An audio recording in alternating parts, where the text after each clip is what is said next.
Olá, pessoal. Nós estamos aqui hoje trabalhando porque estamos redigindo um boletim de final de ano que é um misto de prestação de contas do mandato, demonstrando nas comissões especiais que atuei e especialmente os assuntos que foram tratados nessas comissões e também em outros momentos aqui na Câmara dos Deputados. Como todo mundo acompanha, essa Câmara é a mais conservadora, reacionária, patronal e também desmoralizada que se tem notícia nos últimos muitos anos. Mas, por coincidência, uma das matérias que nós tratamos de maneira rápida, porque senão o boletim ficaria muito grande, foi exatamente o tema das privatizações. E chamando a atenção para uma lei que foi aprovada em novembro de 2016, há um ano e pouco mais de um mês atrás. Ela trata,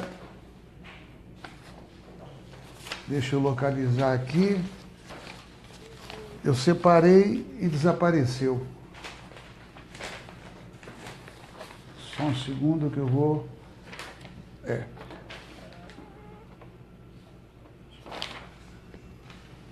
Bom, aqui eu estou falando dos gastos públicos, Código de Mineração, reforma política, reforma na educação, plano de saúde, legislação sobre petróleo. É exatamente aqui.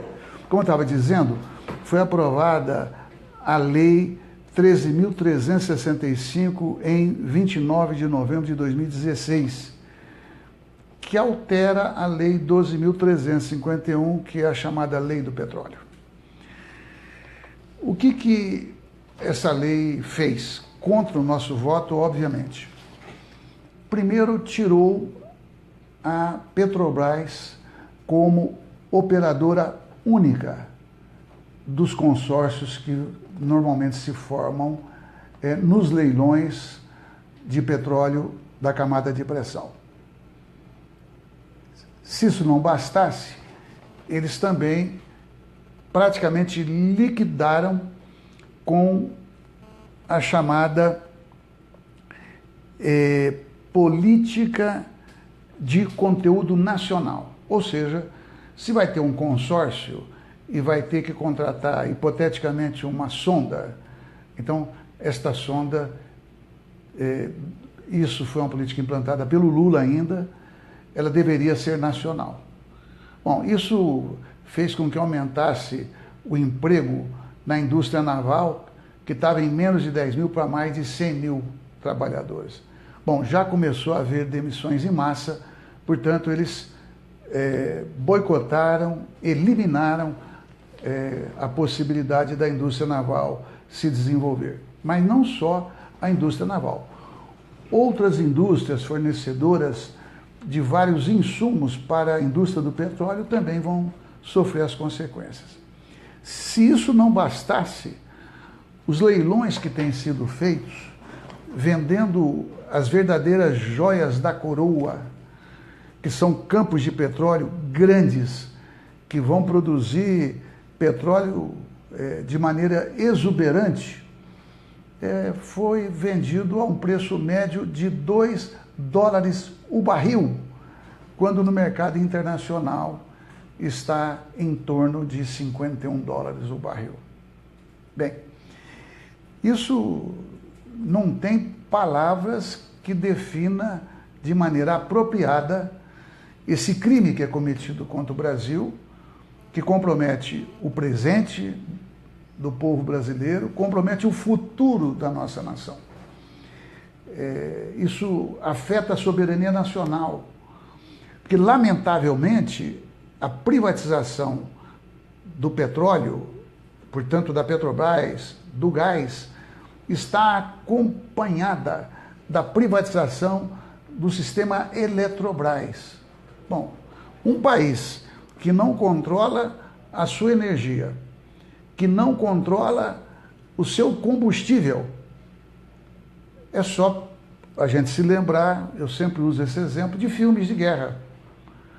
Filme de guerra, os aviões vêm, bombardeiam exatamente as instalações elétricas, as pontes, para parar o transporte e parar a comunicação. E parar, digamos, o fornecimento de energia que afeta toda a população. Bom, o pior de tudo é que isso acontece e aparentemente não há reação. Não há reação suficiente. Porque, eu repito, nós temos aqui um Congresso vendido para os interesses estrangeiros. Um governo vendido para os interesses estrangeiros. Qual é o discurso que usam? Na maior cara de pau, é que o Brasil está em crise e que, portanto, é preciso vender ativos, vender as estatais para poder honrar compromissos. Mas sabem por quê?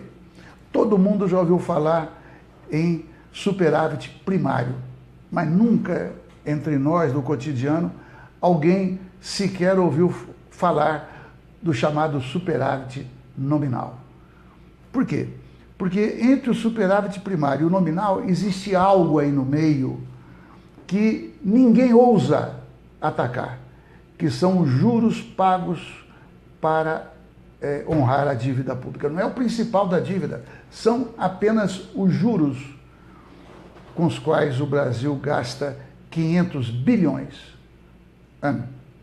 Bom, isso então compõe o seguinte quadro. O povo brasileiro ele é anestesiado dia e noite pelo noticiário. E a gente muitas vezes, quando faz uma gravação como esta, ao vivo, e não sabe quantas pessoas estão vendo ou vão vir a ver, e a gente agradece todos, mas hoje temos finalmente uma boa notícia. Aqui a Folha de São Paulo estampa em primeira página: 70% dos brasileiros são contra as privatizações. E aqui no caderno Mercado, que quase ninguém lê, aqui tem um desdobramento dessa manchete. Então, as pessoas que se identificam com o PT, 83% são contra as privatizações.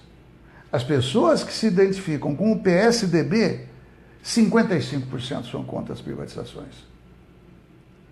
E até também o pessoal do PMDB, 75% se coloca contra as privatizações. E se a gente for para os pré-candidatos a presidente, os que pretendem votar no Lula, 80% são contra. No Bolsonaro, 58% contra. Marina Silva, 70% contra. Geraldo Alckmin, 54% contra. Ciro Gomes, 76% contra. Ou seja, todo o espectro ideológico que contempla todo o eleitorado brasileiro, na sua amplíssima maioria, são contra. Então isso não é que me tranquiliza, mas nos dá um ânimo ainda maior para a gente continuar nessa luta. Mas não só. Só vale a pena votar num candidato se ele se comprometer em reverter estas privatizações. Às vezes é muito difícil. Exemplo, Fernando Henrique Cardoso, ele vendeu 30% das ações ordinárias, as que têm direito a voto, da Petrobras na Bolsa de Nova York. Nós nunca mais conseguimos recuperar. Quando eu presidi a comissão que transformou a lei de concessão para a lei de partilha, no caso do petróleo da camada de pré-sal. Ali também, eu não tenho bem certeza se ainda foi no governo Lula ou se foi já no governo Dilma, porque a Dilma era, então, a ministra da Casa Civil. Também houve uma ação do governo com aporte de recursos, com manuseios do orçamento, e a União passou a ter ainda um percentual maior de ações ordinárias para que não se perdesse o controle acionário da Petrobras. Tudo isso está sendo colocado em risco pelo governo Temer, que todo mundo sabe não teve um voto sequer. Bom, vocês vão se lembrar de um episódio quando Evo Morales, de maneira a atender o seu eleitorado na Bolívia, chegou a colocar as Forças Armadas da Bolívia na Petrobras, na subsidiária da Petrobras, lá na Bolívia. Bom, a oposição, a grande mídia, só faltou propor que o Lula invadisse a Bolívia e matasse um bocado de boliviano. Tal a histeria. O Lula, ele com firmeza, mas também com cautela, ele entendeu que a Bolívia tem direito sobre os seus recursos estratégicos. Só que, posteriormente, e o Lula estava num ano de reeleição, que foi em 2006 isso, eu me lembro, ele me relatou uma conversa que teve com o Evo Morales. Quando ele chamou o Evo Morales para conversar, ele já tinha organizado o quê?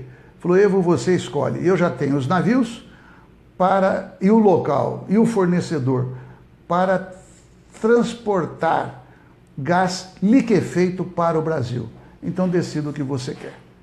Então, a partir dali, o Evo nunca mais, evidentemente, ousou desafiar o Brasil e ou o Lula. Hoje não precisa ninguém desafiar. Hoje o governo, esse governo ilegítimo, ele entrega de graça. Então, por que eu me lembrei da Bolívia?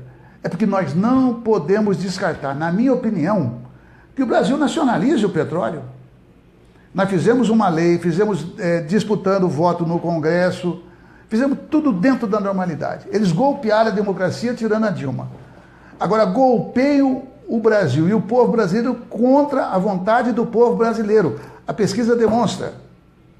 Então, na minha opinião, nós devemos ter um próximo governo com a coragem de fazer uma campanha, esclarecer o povo brasileiro e fazer, digamos, um plebiscito ou tomar a iniciativa de propor, com apoio popular, a nacionalização do petróleo e do gás brasileiros. Para vocês terem uma ideia, se alguém acha que isso é uma proposta radical, tem setores estratégicos norte-americanos, o país mais neoliberal do planeta, que, tipo petróleo ou energia, que estão nas mãos das Forças Armadas daquele país. Pelo óbvio, nenhum país que se pretenda ter um papel internacional, um país que tenha força, poder, determinação de resguardar os seus interesses e fazer uma política externa soberana, é só ver o tamanho do Brasil. O Brasil tem que ter essa disposição e já teve nos nossos governos. Então nós temos que retomar esse papel internacional do Brasil, respeitando os países pequenos, fazendo do Mercosul um bloco de fato que funcione, retomar o contato com os BRICS, que foi uma grande ideia. Para vocês terem uma ideia, a China está na iminência de negociar, fazer os seus negócios internacionais não mais sob a égide do dólar, mas do yuan. Isso vai abalar a força norte-americana. Não é que a gente torce contra os Estados Unidos. O que a gente não quer é que os Estados Unidos explorem o planeta, ou qualquer outro país. Não invada outros países só para buscar petróleo, só para ter energia barata, só para controlar os fluxos financeiros mundiais. Já houve quem defendesse um mundo sem fronteiras. Um dia seremos tão civilizados que isso, quem sabe, seja possível. Sem fronteiras, sem guerra, sem exploração. Então, como nós estamos aqui trabalhando hoje, e nós estávamos procurando informações, surgiu essa informação da pesquisa da Folha de São Paulo. Aqui está o detalhamento. Então, só merece ser eleito quem respeita a vontade popular. Estão desafiados esses candidatos melífluos, mentirosos, que tentam enganar o povo a dizerem o que é que vão fazer com a Petrobras, com a Eletrobras, com o subsolo brasileiro, com a política externa, porque muitas vezes a gente não entende, né, como é que a política externa interfere na nossa vida. Tem tudo a ver. Às vezes a gente não entende nem como é que juro interfere na nossa vida. Nos massacra o que os bancos ganham. E a combinação de banco, mídia, quando eu falo banco é o sistema financeiro, mídia e o empresariado caloteiro, evidentemente que quem paga a conta é sempre o povo mais pobre. Não dá para a gente continuar com um país onde meia dúzia de pessoas tenha a mesma riqueza de 100 milhões. Não é só porque é injusto, é porque é inviável. É inviável a vida para milhões e é inviável o desenvolvimento econômico do próprio país. Essa elite que vive mamando nas tetas do Estado, ela é preguiçosa, ela é incompetente, não investe em tecnologia, não se preocupa com o povo brasileiro. Tem que ser varrida. Vai ter que ser criada outra elite. Porque eles falam mal do estado da economia, mas eu nunca vi, nem vocês, ver nenhum grande empresário falar contra o BNDES, o Banco do Brasil, o BASA, o Banco do Nordeste, com os quais esses empresários pegam dinheiro subsidiado, normalmente do FGTS, dinheiro dos trabalhadores brasileiros. Então, houve essa coincidência, nós fizemos questão de gravar e passar para vocês. Muitos já leram, outros vão ler na própria Folha de São Paulo. E aqueles que não tiveram oportunidade, nós estamos aqui, além de passar alguns dados, eu posso passar outros mais, é também uma avaliação que nós fazemos. Agora, como sempre, por escolaridade, aqui tem uma contradição. Os que têm nível superior e, portanto, ganham melhor, esses defendem, em maioria, não todos, as privatizações. Quem tem o ensino fundamental, 73% é contra. Quem tem o ensino médio, 72% é contra. Quem tem o ensino superior... Não, eu me enganei. Não, é por nível salarial. Quem tem ensino superior, 62%, desculpem. Então, todos, em todos os níveis de ensino. Agora eu vou falar por renda familiar. É aqui eu me confundi. Quem ganha até 2 salários mínimos, 75% é contra. Quem ganha de 2 a 5 salários mínimos, 69% é contra. Quem ganha de 5 a 10 salários mínimos, 62% é contra. Quem ganha mais de 10 salários mínimos, somente 39% é contra. Mas é bastante, só tem 55% a favor. Então, mesmo os que ganham bem, com uma pequena margem acima favorável, são 55%, de maneira geral, o povo brasileiro é totalmente contra. Então, isso daqui é um bom orientador para os programas que vão se apresentar para a disputa eleitoral e os candidatos têm que falar a verdade. Vocês vão se lembrar, quando deu o segundo turno na disputa entre Lula e Alckmin, o Lula sempre teve por hábito botar chapéu da Petrobras, chapéu da Caixa Econômica, chapéu da MST, chapéu do Banco do Brasil, chapéu de algum tipo de sindicato, etc. Aí, quando deu o segundo turno, o Alckmin parecia camisa de alguns times de futebol. Ele começou a correr atrás e botava chapéu da Petrobras, botava a camiseta da Petrobras. Bom, ele fez uma tentativa. Felizmente, ele perdeu as eleições. Vocês se lembram que num debate o Lula falou assim para ele: Alckmin, você não pode ver um carro estacionado na rua que você quer vender. Quer dizer, era uma caracterização, digamos, quase brincalhona, porque falava de carro, mas era um assunto muito sério que diz respeito às privatizações. Mas eu quero chamar a atenção de vocês, eu quero depois fazer outro vídeo a respeito do presente de Natal que o Senado deu para o agronegócio em torno do Fundo Rural, que foi a negociação feita também na Câmara, feita no Senado, para aprovação da reforma da Previdência. Adivinha qual foi a empresa mais beneficiada dessas, eu vou chamar de tratativas picaretas? Foi exatamente a JBS. Mas quero deixar para um outro vídeo. Um abração para vocês e muito obrigado, viu?